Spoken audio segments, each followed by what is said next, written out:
Morning, Mom Togs. All right, so I wanted to start these videos because I've noticed in the group that some of you are struggling with basic exposure. So this is going to be the first in a series talking about how I like to do my exposure. I'm going to preface this by saying I'm self-taught. I do things the way that I have learned that I like them and how I prefer to do them to get proper exposure for my images. As with all things sewing, cooking, baking, um, science, there are so many different ways to do things, and people find their own methods that work for them. If you have something that's working for you that you like to do it that way by all means. This is just how I like to set my exposure for my images, and you can try it out, see if you like it. If it works for you, great. If it doesn't, keep doing what works for you, or try different methods and find what works for you. Today we're going to be talking about the exposure triangle. What I mean by this is not a literal triangle, but it is the three components that you will be setting on your camera in manual mode in order to set the exposure for your image. It's the three components that affect the exposure. The first one is shutter speed. This is how fast you are shooting. When you set your shutter speed, you need to keep several things in mind. You need to keep in mind if you are shooting a still subject, if you are shooting in low light conditions, if you are shooting fast moving toddlers. All of these things are going to affect the shutter speed that you choose. I tend to, with my kids, stick to a shutter speed that is around 160th to 250th of a second. So that's going to be 1/160 or 1/250. I find those shutter speeds work great for getting really crisp, sharp images of their wiggly little selves, and I find that they're fast enough that I don't end up with a lot of noise or blur in my images. And they're not so fast that it whacks out the rest of my settings. So those are my typical starting points with my shutter speed. Indoors, I will sometimes go down to 1/100th of a second, just so that I don't have to bump my ISO as much. ISO, speaking of that, is the second component that you are going to set on your camera to affect your exposure. Now, ISO is a little bit of a misnomer. In the old days, when you were shooting film, you would buy ISO film. So the ISO was set on the film. You would buy ISO 200 film, ISO 400 film, and so that wasn't actually a setting on your camera.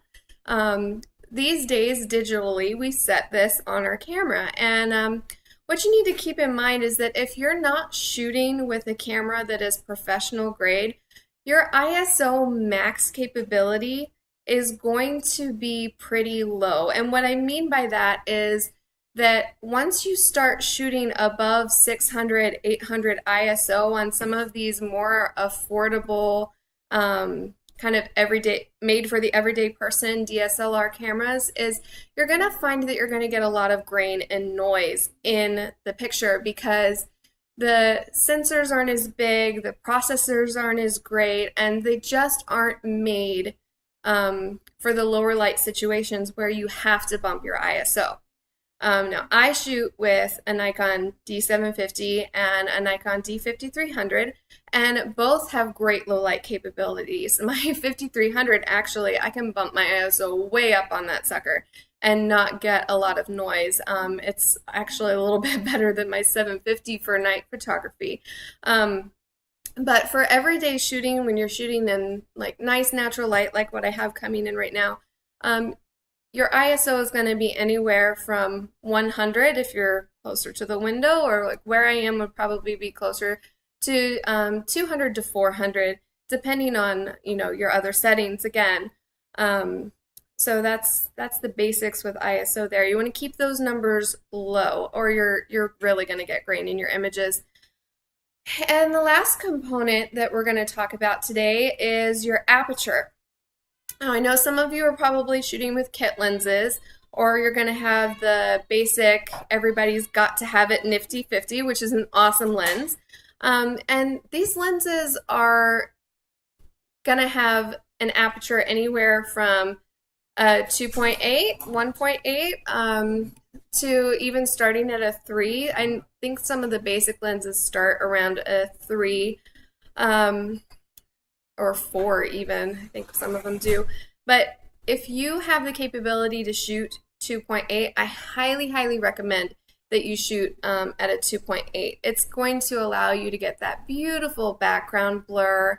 And also, when you're shooting wide open like that, you get all the gorgeous light coming into your image, and you don't have to fight the other settings as much. I love shooting wide open. I love the background blur. I love having all the luscious natural light in my images. I rarely ever shoot wider, or shoot narrower, than 2.8. Aperture is interesting in that it's a little backwards in the way that we talk about it. Shooting wide open is those smaller numbers, and shooting tighter and narrower is the bigger numbers. So I know when I first started out, it took me a while to wrap my brain around this. So that's something to keep in mind. And so that's what I would suggest that you start with. I would love to see you all today, sometime next week before I do the next video. I'd love to see you play around indoors with these settings. You know, set your aperture to shooting 2.8. Shoot wide open as you can.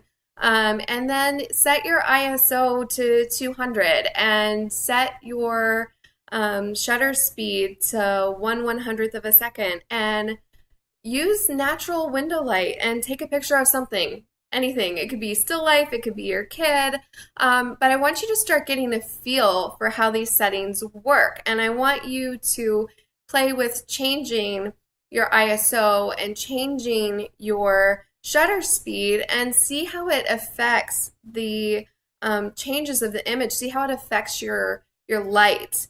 You can even change the aperture and just see the difference in how it changes the background blur.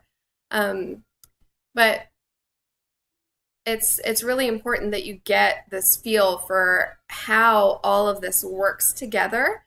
And then after you kind of get this little bit of a feel for it, in the next video we're going to be talking about how your camera actually meters the light. So where your camera is reading all of this light from to get the exposure. And we're going to talk about how your camera's also a dirty little liar when it comes to reading exposure. And we're going to talk about the light meter. So how you can actually read what your camera is interpreting. And it's going to be a great lesson. It's going to build on top of what we've talked about today, this exposure triangle: aperture, ISO, shutter speed. And I think that this is really going to help you guys just take things to the next level. Manual mode seems intimidating and overwhelming at first, but it's such a great thing to master. Your photography you're going to have so much more control over the images, and you're going to be able to translate what you're seeing with your eyes, and you're going to be able to pull that into your camera. So stay tuned for the next class next week. Please, please, please share any comments, questions, anything that you want to talk about that you're struggling with. Please put that in the comments. That way I can address it in a future video. I will try to do a Q&A video if there are enough questions. And bear with me. This is the first time I've ever done anything like this, and it's a bit intimidating and anxiety-ridden. But I hope that you've enjoyed this. I hope it's been informative. I'm going to try to get together a couple little printables for you guys, put them in the Facebook group, and I will see you back here next class. Bye, guys.